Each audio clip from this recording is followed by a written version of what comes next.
When the Great Depression crushed the economy, many families had no money, no jobs, and little food. But in quiet backyards and empty fields, something simple helped them survive. Fruit. Not the kind you see in stores today, but tough, forgotten fruits that grew even in poor soil. These 25 fruits gave families a way to eat, trade, and stay strong when everything else was falling apart. Let's bring back the fruits that helped our grandparents through the hardest days in American history. Elderberries were more than just a fruit during the Great Depression. They were a small but powerful lifeline. These tiny, dark purple berries grew wild along country roads, fence lines, and in backyards. People didn't need to buy seeds or worry about tending a garden. The bushes came back year after year with almost no care, making them a free and reliable source of food. Families picked them by the bucket, often with kids helping out to gather as many as possible before the birds got to them first. Once picked, elderberries were turned into all kinds of useful things. The most common use was jam. With just a little sugar and some boiling, the berries became a thick spread that lasted for months. Syrup was another favorite. Grandparents often kept jars of elderberry syrup on the shelf, not just for pancakes, but also as medicine. That's right, elderberry syrup was known for helping with colds, coughs, and fevers. Some folks even called it poor man's penicillin. It was one of the few natural remedies that nearly every family swore by, especially during long, cold winters when doctor visits were rare and money was tight. People also dried elderberries in the sun to keep them for later. Dried berries could be used in baking or steeped into tea. The leaves and flowers were used too, though carefully, since parts of the plant can be harmful if not handled the right way. Still, when people had nothing, they found a way to use every part they could. Elderberries weren't just food. They were hope in a time of struggle.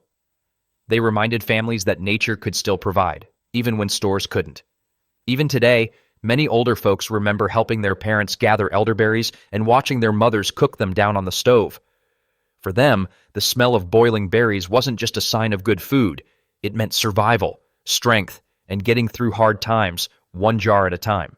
Mulberries were another forgotten treasure that helped families get by when almost everything else was out of reach. These berries grew on trees that were often planted years before the Depression hit, and once they were mature, the trees dropped fruit like clockwork. No need to water them, weed around them, or buy anything special. These trees just produced year after year. For struggling families, a mulberry tree in the yard was like owning a grocery store that didn't charge a dime. The berries came in shades of red, black, and even white, depending on the variety. Kids would run outside barefoot, hands and mouths stained purple, picking mulberries straight off the ground or shaking branches to make them fall onto old sheets. The harvest was messy, but no one cared. A free meal was a free meal, and these sweet little berries made pies, jams, and even simple snacks taste like something special in a time when treats were rare. Mulberries were eaten fresh or dried in the sun to save for later. Dried mulberries could be mixed into porridge, added to bread, or turned into a kind of trail mix with nuts and seeds.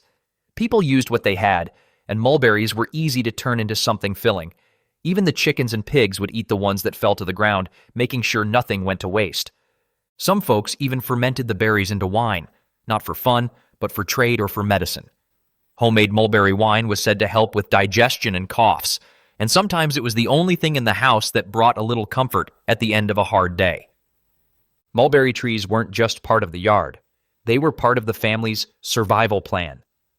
Long after the worst days passed, many people kept their mulberry trees around, not just for the fruit, but for the memories. A single tree could feed a whole family for weeks, and during the Great Depression, that meant everything. Number 3, service berries. Service berries, also known as June berries, were one of the first fruits to ripen in early summer, giving them a special place in the hearts of families trying to stretch their food supply during the Great Depression. These small, round berries look a little like blueberries but have a deeper, almost nutty sweetness when fully ripe. They grew wild along roads, in old fields and near fence lines. Some families were lucky enough to have them planted on their property, passed down from older generations who knew the value of a good fruit that asked for nothing in return. Kids would keep a close eye on the bushes, waiting for the berries to turn from pale green to deep purple. Once they ripened, there was only a short window before the birds took their share. Children would run out early in the morning, pails in hand, picking as fast as they could to bring the berries back to their mothers. These sweet little fruits were never wasted. Service berries were best known for their use in pies. They baked down into a juicy filling that needed only a little sugar and flour to thicken. The flavor was richer than a blueberry pie and felt like something special in a time when special was hard to come by. Grandmothers also cooked them into thick preserves and sealed them in jars to use all year round. A spoonful of serviceberry jam on a piece of cornbread or homemade toast was a small comfort on long winter days. Some families dried them for use in porridge or to carry in pockets as trail snacks during long walks to work or school. The berries didn't spoil quickly and packed a surprising amount of energy. Even the flowers from the serviceberry bush were seen as a good sign. Early blooming meant the season was changing, and better times were hopefully on the way. For people who had so little, a bowl of serviceberries was more than just fruit. It was a reward for patience, a reminder of nature's timing, and a sweet taste of resilience. These berries may be forgotten by most today, but to the families that lived through the Depression, they were a small promise that not all sweetness had disappeared from the world. Gooseberries were one of the toughest and most useful fruits that helped families survive the harsh days of the Great Depression. These berries didn't need fancy soil or perfect weather. They grew on thorny bushes that kept producing year after year, even in poor conditions. Gooseberries came in different colors, from bright green to deep red, and were known for their tart, tangy flavor. While kids didn't always love the sharp taste, mothers and grandmothers knew how to turn them into something worth eating. When picked early, green gooseberries were firm and sour, perfect for pies that didn't need much added sugar, which was often rationed or expensive. A gooseberry pie might not have looked fancy, but it had a bold flavor that reminded people they were still alive, still strong, and still able to enjoy good food, even in bad times. The red or purple varieties, when fully ripe, were a little sweeter and could be eaten fresh or cooked down into preserves. People also used gooseberries for pickling. Yes, pickling fruit. It might sound strange today, but back then, pickled gooseberries were a tangy side dish served with bread or meat, especially when vegetables were scarce. They kept well in jars and brought a bright taste to dull meals. Some even turned gooseberries into sauces for pork or chicken, stretching every bit of flavor from their small harvests. Picking gooseberries was no easy task. The bushes were full of thorns, and gathering the berries took time and care. Still, families did it every summer, knowing the reward was worth the scratches. Older folks often passed down tricks to make the picking easier, like wearing thick gloves or using a small spoon to scoop under the branches. Even the act of picking gooseberries became a kind of family ritual. Parents taught children where to look, how to avoid the thorns, and how to tell when a berry was ripe. In a time when families needed to work together just to eat, gooseberry season brought them closer, thorns and all. Today, most people don't grow gooseberries anymore, but for those who lived through the Depression, these tart little fruits were a sharp reminder that survival sometimes grows on the toughest branches. During the Great Depression, currants, both red and black, were prized for their usefulness and their strong, tangy flavor. These little berries packed more punch than their size would suggest, and families knew how to make the most of them.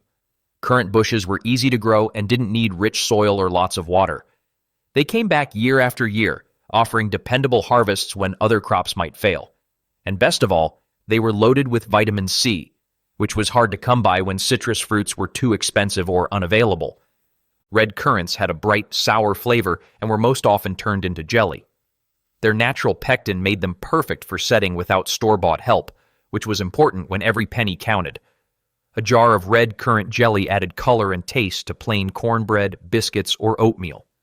Even a small spoonful could make a basic meal feel more complete. Black currants were darker, richer, and slightly sweeter, often used for syrups, juices, and even homemade wine. Families would mix black currant syrup into water for a quick drink, or pour it over pancakes and desserts when sugar was scarce. These berries also played an important role in keeping people healthy.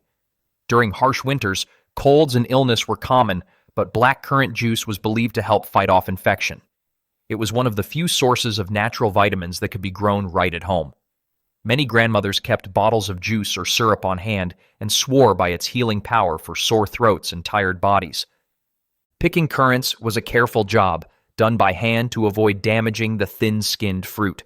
Children were often sent out with small pails, taught to look for the ripest berries and leave the green ones for later. After gathering, The berries had to be cleaned, cooked, and strained, usually in a hot kitchen with no fan or air conditioning.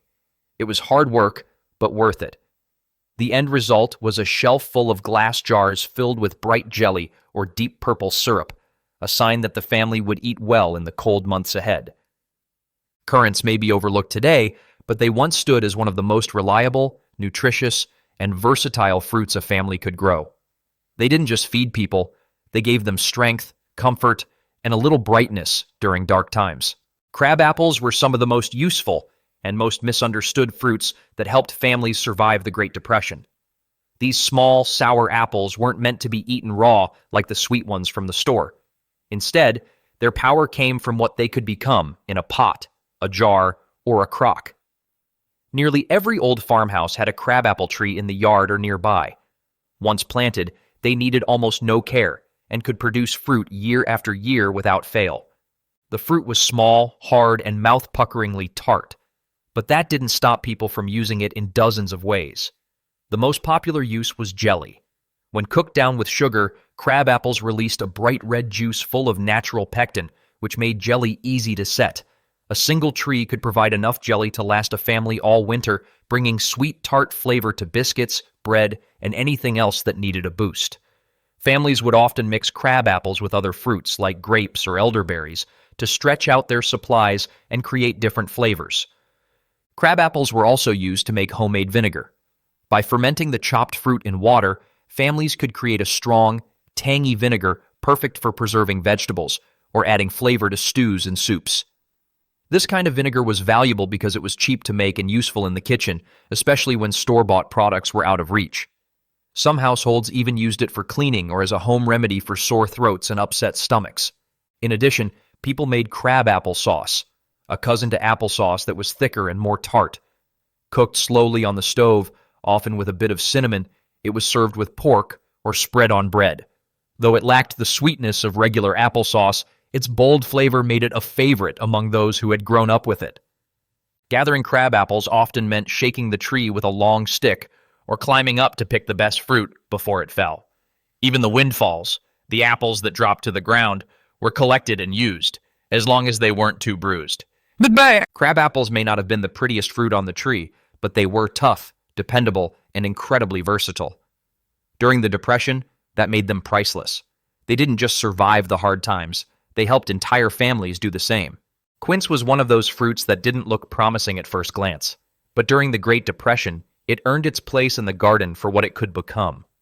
Hard, lumpy, and yellow like a misshapen pear, quince wasn't meant to be eaten raw.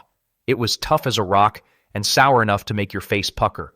But when cooked down slowly, it transformed into something sweet, fragrant, and beautiful.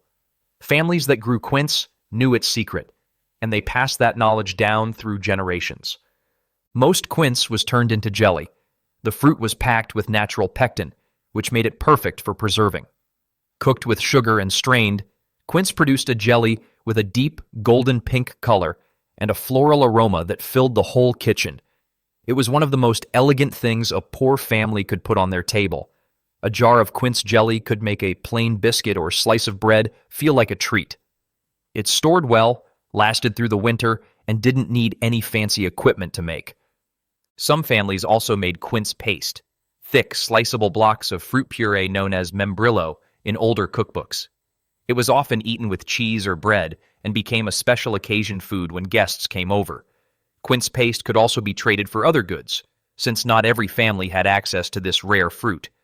In areas where quince trees were common, people guarded them like gold, knowing how valuable they could be when times were tight. Picking and preparing quince was no small task. The fruit had to be peeled and cored carefully, and the process of cooking it down took time and attention. But many grandmothers didn't mind spending hours at the stove, stirring the pot, and watching the hard chunks melt into fragrant syrup. The reward was more than just food. It was something that felt rich in a time when everything else was bare bones. Even now, many people don't recognize a quince when they see one. But for families who lived through the Depression, this forgotten fruit was more than a flavor. It was a lesson in patience, care, and the quiet magic of turning something tough into something sweet.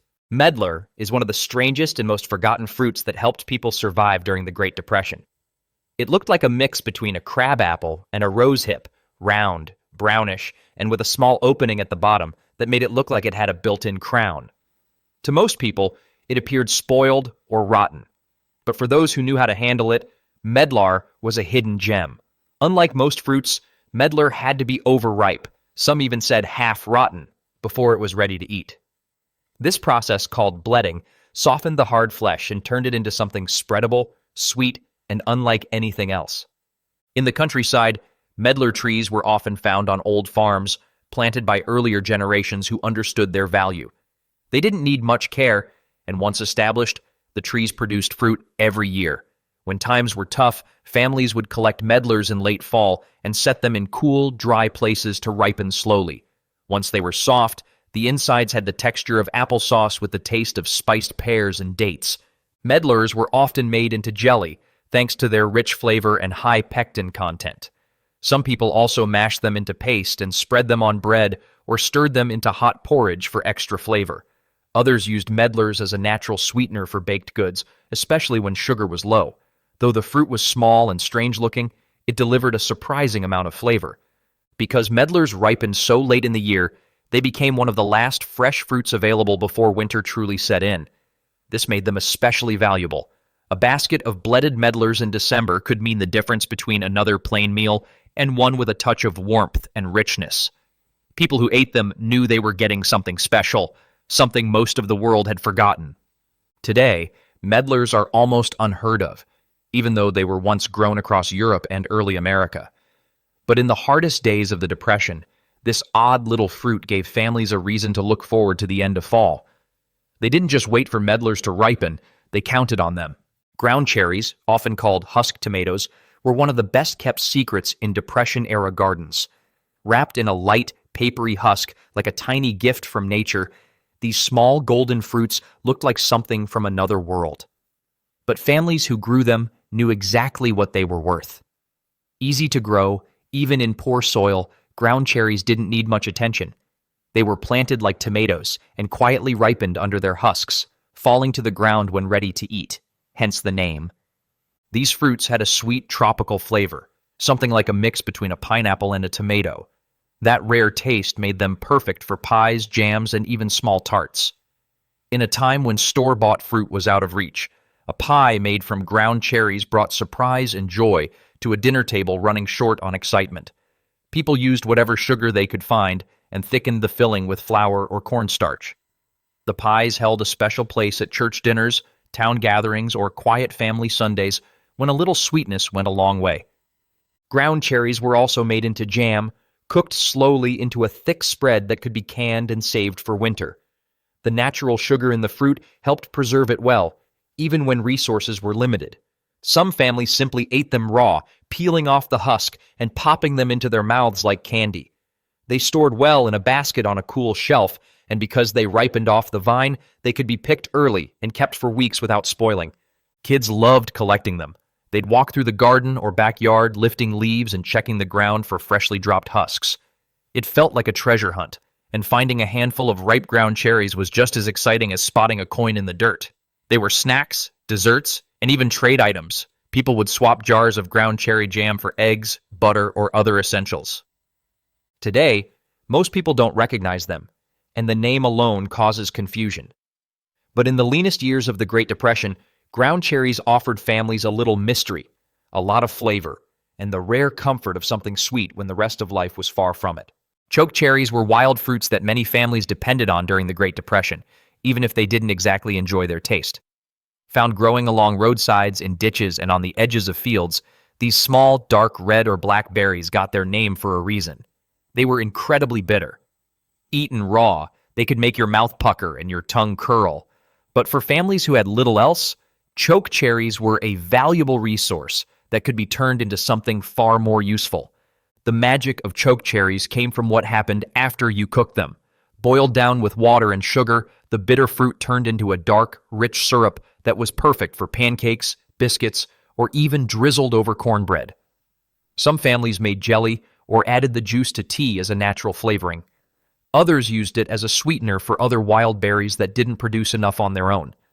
The syrup was thick, fragrant, and filled with the kind of deep, earthy flavor that reminded people of old wood stoves and worn-out aprons. Chokecherries were also turned into homemade wine. For many rural families, this wasn't about drinking for fun. It was about creating something that could be stored, traded, or even used medicinally. Chokecherry wine was believed to help with digestion and was sometimes taken in small doses to ease cold symptoms. Making it took time, patience, and care, but for some, it was worth every effort. Collecting chokecherries was a seasonal task. The clusters hung low, easy for children to reach, and harvesting them became a yearly tradition. Buckets were filled, fingers were stained purple, and warnings were always given. Never eat the pits. Families who understood these plants passed down recipes, safe practices, and ways to make the most of what the wild had to offer. Though chokecherries were never the star of the show in terms of flavor, they had staying power. They were reliable, they were free, and they gave struggling families something to work with when store shelves were empty. In hard times, even the most bitter fruit had its place. Chokecherries may have made people grimace at first bite, but with a little effort, they became a source of strength, sweetness, and survival. Mayhaws were a true southern secret, growing quietly in the swamps and lowlands where most fruit trees wouldn't stand a chance. These small, reddish fruits looked like tiny apples and were mostly found hanging from scraggly trees with long, reaching branches. During the Great Depression, mayhaws were prized not just for their taste, but for their toughness. While other fruits needed good soil and dry ground, mayhaws thrived in wet, mucky places, making them perfect for families living in the rural South with little land or farming tools. Most folks didn't eat mayhaws straight from the tree. The fruit was tart, sometimes sour, and had a texture that wasn't great for snacking. But when cooked down and mixed with sugar, it turned into something families truly treasured: mayhaw jelly. The jelly was bright, sweet, and tangy, with a flavor unlike anything else.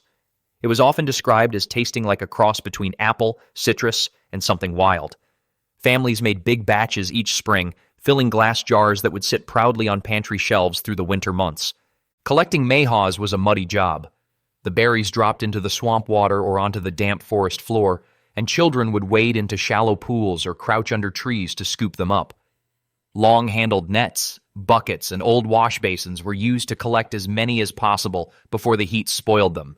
It wasn't clean work, but families knew that a few hours of slogging through the mud could bring a year's worth of jelly. Mayhaw jelly was more than food. It was a gift. People gave it to neighbors, used it in church bake sales, or served it during holidays. Even during the worst years of the Depression, mayhaw jelly could turn a plain biscuit or slab of cornbread into a dessert. It reminded families that the land, no matter how wild or wet, still had something sweet to offer if you were willing to go out and get it. Though many today have never tasted or even heard of mayhaws, in the South, they were a sign of spring, a test of patience, and a reward for those who believed that even swamps could feed a family. Pawpaw is one of America's best-kept secrets, a tropical-flavored fruit that grows in the forests of the Midwest and the South. During the Great Depression, pawpaws were a blessing for families living near wooded areas, especially those with no space or money for fruit trees. Unlike apples or peaches that required pruning, spraying, and careful tending, pawpaw trees grew wild, often along riverbanks or in shady groves. All you had to do was know where to look, and be ready when the short harvest season arrived. The fruit itself was soft and yellow on the inside, with a custard-like texture and a flavor that people compared to banana, mango, or even melon. It was sweet, smooth, and unlike anything else most folks had ever tasted. Because it bruised easily and didn't ship well, pawpaws were never sold in stores. You had to pick them fresh and eat them fast. But for families who knew their way around the woods, pawpaws were pure gold. People ate them raw with a spoon, scooping the soft pulp out of the skin. They also mashed the fruit into cakes, puddings, or even mixed it with flour and eggs to make quick breads. Some older recipes included pawpaw custards or pies, and a few daring folks even tried fermenting them into wine or moonshine. Whatever the use, pawpaws added variety to diets that often felt plain and repetitive. Harvesting pawpaws took timing. The fruit fell when ripe, so children and parents would walk through the woods, watching for yellowing leaves and checking the ground for fallen fruit. Sometimes they'd shake the trees gently and catch the fruit in old blankets. The soft smell of pawpaw in the air was a sure sign the season had come, and it wouldn't last long. Pawpaws didn't just feed families, they gave them a sense of wonder. In the middle of hard times, here was a fruit that felt like it came from another country, hidden in the backyard woods. It reminded people that not everything needed to be planted or bought. Some of the best things in life just grew, quietly, sweetly, and generously. The pawpaw was one of those gifts. Wild plums were a small but mighty part of how many families fed themselves during the Great Depression. These tart fruits grew on hardy, scraggly trees that lined fence rows, old farm paths, and the edges of fields. They didn't come from fancy orchards or require careful pruning. They grew where they wanted, and they grew strong. For families with no money for store-bought fruit, wild plums were a dependable source of flavor and food, and almost no one passed them up when they were in season. The fruit itself was small, usually about the size of a walnut, and came in shades of red, yellow, or purple depending on the variety. Some were so sour they'd make your eyes water, while others had a bit of sweetness, especially when left to ripen fully on the tree. Still, most wild plums were cooked down into jelly or jam, where sugar could tame their sharp edge and bring out their rich, old-world flavor. These spreads were dark, thick, and full of character. Something simple that felt special when spread on hot biscuits or served with cornbread and beans. Wild plum jelly became a prized item in home pantries. It stored well, tasted bold, and gave plain meals a bit of color and brightness. Some families even used it as a trade item, bartering jars of plum jam for eggs, flour, or firewood. Others dried the fruit in the sun, turning it into chewy, preserved snacks that could be tucked into lunch pails or stored away for winter. Harvesting wild plums was a community effort. Kids, parents, and even grandparents would head out with pails and buckets, picking them right off the branches or gathering the ripe ones that had fallen to the ground. The trees often had thorns, and the fruit grew high up, so sticks, blankets, and long poles were used to shake them down. It wasn't always easy work, but it was worth it. Today, wild plums are often overlooked, their trees cut down or forgotten. But for those who grew up during the Depression, they weren't just sour little fruits. They were a part of survival, a splash of color in hard times, and proof that even the wildest corners of the land could still offer something sweet. Huckleberries were a wild treasure tucked away in the hills, woods, and mountain trails of America during the Great Depression. Looking much like blueberries but with a deeper, richer flavor, huckleberries were known for being hard to find, but worth every step it took to get them. Families who lived near wild patches of land knew the spots where huckleberries thrived, often passed down by word of mouth like a family secret. These weren't plants you could grow in a backyard garden. They grew on their own terms and made people work for their reward. The berries were small, deep blue or almost black, and packed with flavor. They didn't grow in huge clusters like store-bought fruit, which meant picking them was slow work. But that didn't stop families from spending hours on the hunt. Mothers brought their children, carrying old coffee cans or cloth sacks, combing through the woods in silence except for the soft plunk of berries dropping into a container. The best patches were closely guarded, and people returned year after year, hoping no one else had found their spot. Huckleberries were used in all kinds of ways. Pies were the most famous, deep purple, bubbling under a flaky crust, and served with whatever whipped cream or milk could be found. But they also made excellent jams, preserves, and syrups. The fruit was rich in nutrients and stored well once cooked or canned. Some families dried them to save for later, while others turned them into fillings for dumplings or spooned them over cornbread for a sweet and savory treat. During the Depression, huckleberries weren't just about food, they were about pride. Finding a good harvest took effort, knowledge, and patience. It gave families a reason to walk through the woods, to gather together, and to make something delicious out of almost nothing. Even the smallest batch of berries could stretch far when used wisely, turning into multiple jars of jam or enough filling for a Sunday dessert. These days, huckleberries are mostly forgotten by grocery stores and younger generations. But for those who lived through the hardest times, they remain one of the sweetest reminders that some of life's richest gifts are wild, free, and found in the quiet places where few people bother to look. Sour cherries, also known as pie cherries, were one of the most beloved fruits for Depression-era families who had a knack for baking. Unlike the sweet cherries you snack on raw, these bright red gems were tart, juicy, and packed with flavor that came alive when cooked. If a family had a sour cherry tree in their backyard, or knew where a wild one grew, they had a valuable treasure that could turn even the simplest pantry into something special. The most common use for sour cherries was, of course, pie. Cherry pie became a staple dessert, often served at church picnics, family reunions, or Sunday dinners. The tartness of the cherries meant that only a little sugar was needed, which was helpful when every grain had to be stretched. A homemade crust, a few handfuls of pitted cherries, and a touch of flour and sugar were all it took to create a dessert that felt like a celebration. Even when life was hard, that warm slice of pie reminded families of better days. But pies weren't the only use. Sour cherries were also canned, turned into preserves, or boiled into thick, syrupy compotes. They added brightness to oatmeal, biscuits, and even meat dishes, especially pork or game. Some families made cherry butter, cooking the fruit slowly into a smooth, spreadable paste that lasted through the winter. Others made juice or even cherry vinegar, using the fruit's sharp flavor as a base for drinks or marinades. Picking sour cherries was a family event. The fruit ripened fast and didn't last long, so once they were ready, everyone helped gather them before the birds beat them to it. The trees weren't too tall, making it easier for kids to reach the branches. But the real work started after the picking. Every cherry had to be pitted by hand, a task that often turned fingers red and sticky. Sour cherries may not have been as flashy or sweet as other fruits, but they were dependable. They gave families something they could bake, can, or preserve, and they brought flavor into lives that sometimes felt flavorless. During the Great Depression, that kind of gift, tart, bright, and honest, was more valuable than gold. Damson plums were small, deep purple fruits that packed a tart punch, making them perfect for preserves, jellies, and sauces during the Great Depression. Unlike larger, juicy plums meant for eating fresh, damsons were dense, tough, and mouth-puckeringly sour. But families who grew them, or found them growing wild, knew they were worth the work. When sugar was added and the fruit was cooked down, damsons turned into something truly special.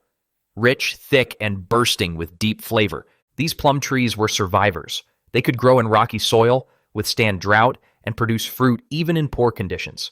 That made them ideal for rural families trying to get by with little more than a patch of land and a few hand tools. A single tree could produce buckets of fruit in late summer or early fall, just in time to prepare food for the colder months ahead. The most popular use was damson plum jam. Thick, dark, and slightly tart, it became a go-to spread on homemade bread or biscuits. It had a natural tang that made it feel more flavorful than many other preserves. Some families also made plum butter, slow-cooked and spiced, storing it in glass jars lined up neatly on pantry shelves. Others boiled the plums into syrup or strained them for jelly, creating something smooth and sweet that lasted all winter. There were also savory uses. Damson plums paired well with meats like pork or venison, often cooked into glazes or sauces. Some families even dried the fruit, removing the pits and laying the pieces out in the sun, turning them into chewy snacks or ingredients for stews. In areas with older European traditions, damson plums were used to make a strong homemade wine or brandy, carefully fermented and saved for special occasions, or traded for needed goods. Harvesting them wasn't too difficult, though the fruit's small size meant it took time to fill a basket. The skin often had a cloudy bluish coating that rubbed off during washing, revealing the deep purple underneath. Even the pits were sometimes saved to flavor liqueurs or homemade infusions. Damson plums were never flashy, but they were faithful. In a time when money was scarce and choices were few, their tart, no-nonsense flavor reminded people that good food didn't need to be fancy. It just needed to be real. High-bush cranberries weren't true cranberries, but during the Great Depression, they were close enough. And for struggling families, close was good enough. These bright red berries grew on tall, hardy bushes that lined fields, backwoods paths, and the edges of old farmsteads. Despite the name, they were part of the honeysuckle family, not the cranberry bogs of New England. Still, they looked the part and offered a tart, tangy flavor that made them a practical and valuable addition to the pantry when resources were scarce. The berries were gathered in late summer to early fall, often by children carrying baskets or tin pails. Picking them was easy. They grew in generous clusters and could be reached without ladders or climbing. But the real skill came in knowing how to use them. Eaten raw, high-bush cranberries were sour and a bit musky, but cooked down with sugar and strained, they transformed into a smooth, ruby-red jelly that could hold its own beside roast meats, bread, or porridge.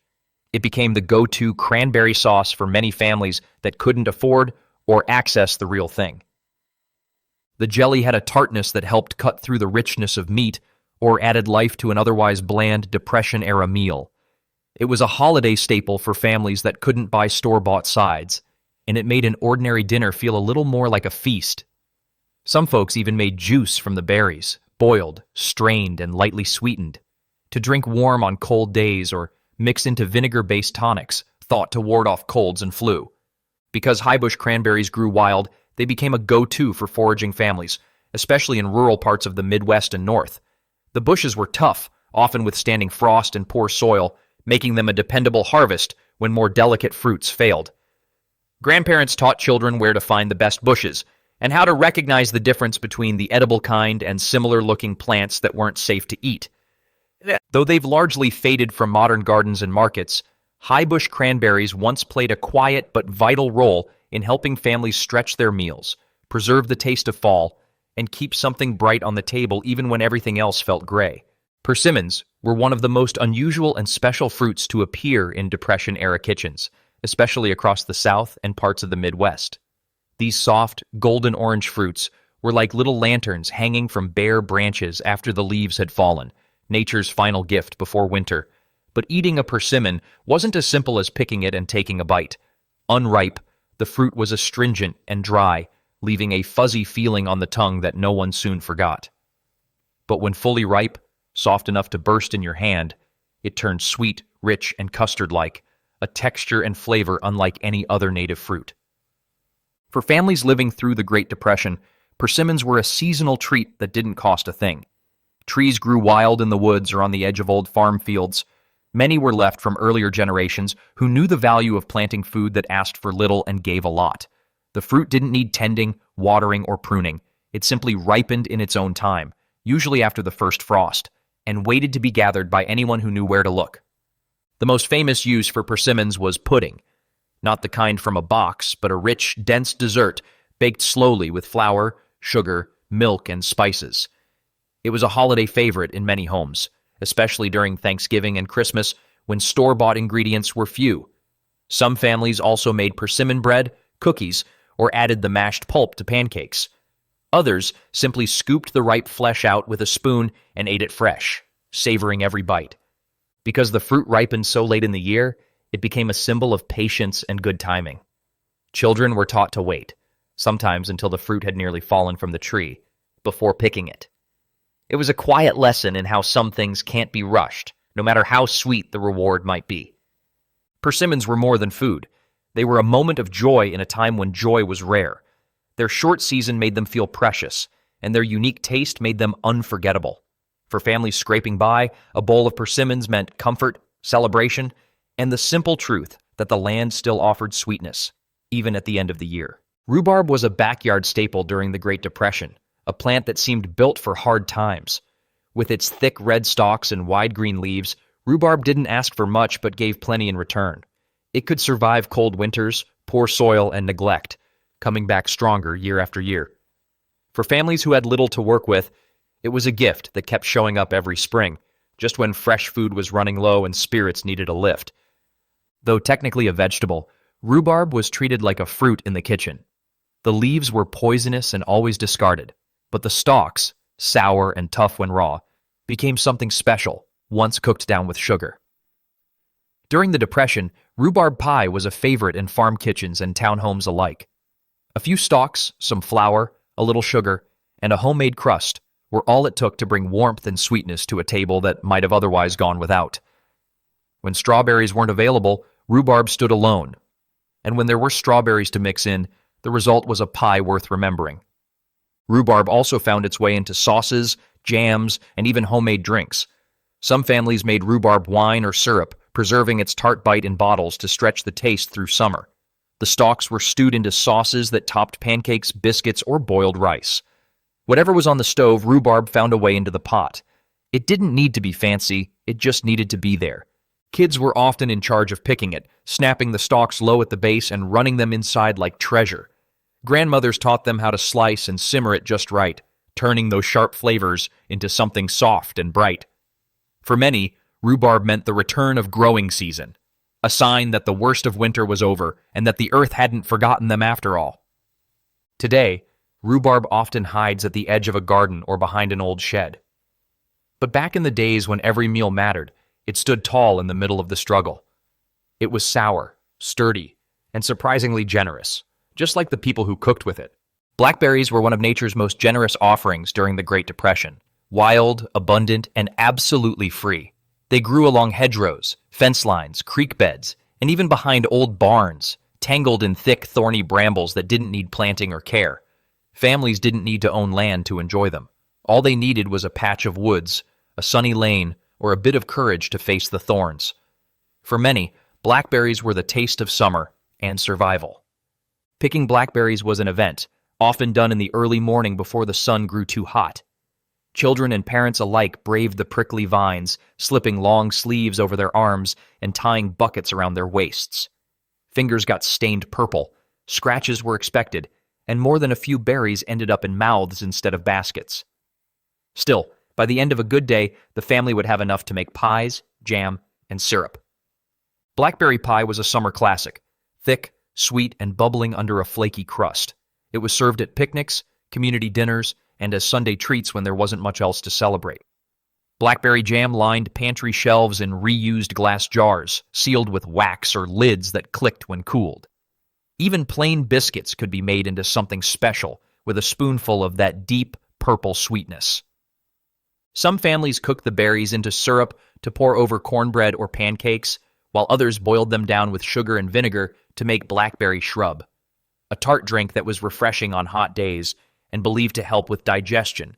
A few even fermented them into wine, trading it or saving it for holiday celebrations. But blackberries weren't just about food. They were about community, family, and tradition. People passed down their favorite picking spots and recipes. Children learned patience and perseverance from those bramble-lined mornings. Grandparents remembered their own childhood summers doing the same, proof that even when the world changed, blackberries remained. In the hardest years, when the store shelves were bare and wallets were empty, blackberries were proof that some things didn't cost a thing.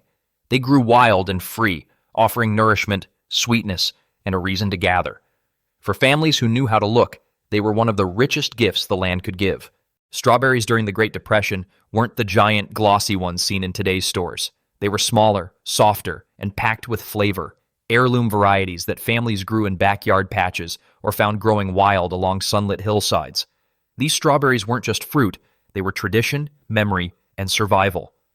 For families scraping by, a strawberry patch didn't just signal springtime, it promised sweetness during some of the year's hardest months. Heirloom strawberries were often passed down from one generation to the next, with plants dug up and shared among neighbors or family members. These old varieties spread quickly when cared for and didn't need fancy fertilizers or equipment. They grew low to the ground, with runners that stretched out and rooted into the soil, forming thick mats of green leaves and bright red berries. Families tended them with care, and kids were often the ones out there early in the morning, barefoot and excited, picking the ripest ones before the birds got to them. Fresh strawberries were a treat, eaten right out of the hand or mashed and spooned over bread, biscuits, or cornbread. Sugar was a luxury. So many Depression-era cooks made do with what they had, relying on the natural sweetness of ripe berries. Strawberry shortcake, made with simple flour biscuits and milk, was a special dessert saved for Sundays or birthdays. When there was enough to spare, strawberries were cooked down into jam, sealed into jars, and set on shelves like edible jewels, saved for when fresh fruit would be long gone. Strawberries also gave families a sense of control during a time when so much felt uncertain. A small patch could keep producing for years, with just a bit of weeding and watering. For those with no room for a garden, even a few plants in a corner of the yard meant hope. Some folks sold extra berries at roadside stands or traded them for flour or eggs, stretching their value beyond the plate. In a time when sweetness was rare and nature had to be your partner, strawberries delivered. They didn't last long once picked, but their memory lingered, proof that even the smallest fruit could brighten the darkest days. Raspberries were another fruit that quietly played a heroic role in Depression-era kitchens. Whether black or red, these brambleberries grew wild along forest edges, country roads, and abandoned lots. Families who knew where to find them made a habit of checking the same bushes year after year, watching them flower in spring and ripen by midsummer. The fruit was delicate, soft, and easy to crush, but its flavor was bold, sweet, and slightly tart, making it perfect for everything from pies to preserves. Unlike store-bought varieties today, Depression-era raspberries were more rugged. Wild black raspberries, often called blackcaps, had a deep, wine-like taste that clung to your tongue. Red raspberries were sweeter and brighter, bursting with juice. Families didn't always grow them in rows. They let them spread naturally along fence lines or planted a few canes in the garden and let the plants take over. They weren't always tidy, but they were dependable. Raspberries didn't travel well and didn't keep long, so they were picked and used quickly. If there was enough, pie was the first choice, thick, bubbling, and full of summer flavor. More often, berries were mashed with sugar and spread over biscuits or stirred into morning porridge. When sugar was low, some cooked the fruit with just a bit of honey or even molasses. Even a small bowl of raspberries felt like luxury, especially in a house where luxury didn't often visit. Preserving raspberries meant making jam, a sticky, sweet spread that held their flavor for months. Raspberries had enough natural pectin to set on their own, and jars of deep red jam became treasures in cold weather pantries. Some families dried the berries on old screens in the sun, saving them for winter teas or adding them to breads and cakes. A few households even made raspberry vinegar or cordial, giving a simple kitchen a touch of something fancy. Picking raspberries wasn't always easy. The brambles scratched, and the berries had to be handled with care. But that effort made the reward feel earned. It brought families together in the field and at the table, and gave them something to look forward to each summer. In a time when joy had to be made, not bought, raspberries were a reminder that the best things often grow wild, taste sweet, and don't cost a penny. Wild grapes grew freely along fences, trees, and creek beds, making them a valuable fruit during the Great Depression. Small and tart, they weren't eaten fresh, but were perfect for jelly, juice, and homemade wine. Families crushed and boiled them to make thick, dark jelly, sweet and full of flavor even with little sugar. The juice was bottled, sometimes served warm, and used as both a drink and a cold remedy.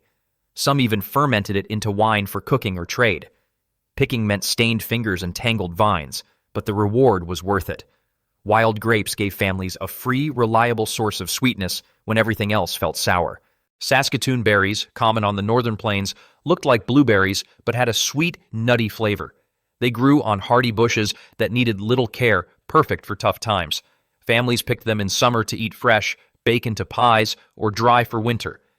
They made jam, syrup, and sometimes added them to porridge or baked goods. The berries stored well and were even used in traditional survival foods like pemmican. Easy to harvest and dependable, Saskatoons were a quiet hero during the Depression, offering comfort, flavor, and nutrition in even the harshest conditions. Beach plums were a hidden gem for coastal families during the Great Depression. These small, gritty fruits grew wild along the sandy dunes and shores of the East Coast. Too tart and tough to eat fresh, they were prized for one thing: jelly. Collected in late summer, beach plums were boiled with sugar to create a deep red, tangy jelly that quickly became a pantry favorite. The plants needed no care, thriving in salty winds and poor soil. Families who lived near the coast knew where to find them and treated each harvest like gold. In hard times, beach plum jelly added a taste of the sea and sweetness to even the plainest meals. In a time when store shelves were bare and wallets were thin, these 25 forgotten fruits stood strong. They weren't grown for profit or fame, but for survival, flavor, and family. From wild grapes twisting through fences to tart crab apples simmering on stovetops, our grandparents knew how to turn even the simplest harvest into something meaningful. These fruits weren't just food, they were resilience in a jar, hope in a pie, and strength in every spoonful of jam. If any of these brought back memories or taught you something new, leave a comment below and share your story or favorite fruit. We'd love to hear what your family remembers. And if you enjoy rediscovering lost traditions that still matter today, don't forget to subscribe for more stories from the roots of survival.